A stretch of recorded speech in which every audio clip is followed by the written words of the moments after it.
Meanwhile, the National Stocks Exchange, India's benchmark equity index, has placed 3 Adani Group stocks under increased short-term surveillance. Stock Exchange put stocks into a short-term or long-term additional surveillance mechanism framework during periods of extreme volatility. That is done mainly to protect investors from speculative or malicious trading. Investors seem confused with the decision by the stock exchange.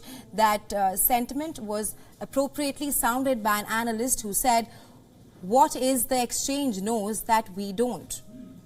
The NSE's decision weighed on the group's flagship firms' shares. Adani Enterprises stock fell nearly 5% in early trade on Thursday after having risen daily since February 27th. Adani Ports too were trading over 2% lower, but the rest of the Adani listed firms, the shares surged to hit their daily upper limit.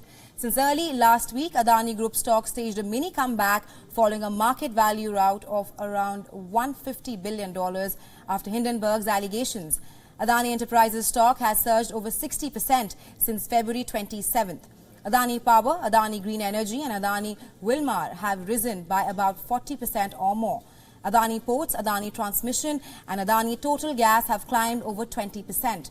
The news of an investment firm large stake buy in Adani Group led the turnaround last week. A media report showed GQG is looking to invest more in the business empire. The Indian business group repaying loans has also helped investor confidence. The Indian empire repaid $500 million in bridge loans due on Thursday. The group's senior executives told investors in London that Adani businesses have repaid and prepaid all share-backed loans.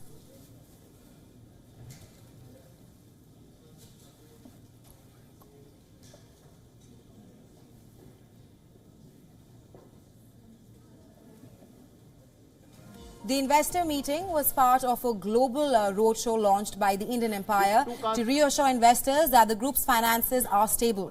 For now, the business empire's plan to repay loans has helped a mini recovery in the group stocks. Adani Enterprises stock has surged over 90% from its recent lows. Shares of Adani Ports have climbed over 75%. Adani Power share price has risen by more than 60%. Adani Green Energy and Adani Wilmar have climbed nearly 50%. Adani Transmission and Adani Total Gas stocks are up over 30% from its recent lows. What needs to be seen is if the latest trend is a complete turnaround or only a blip in trend. It took us 58 years taste of globalization.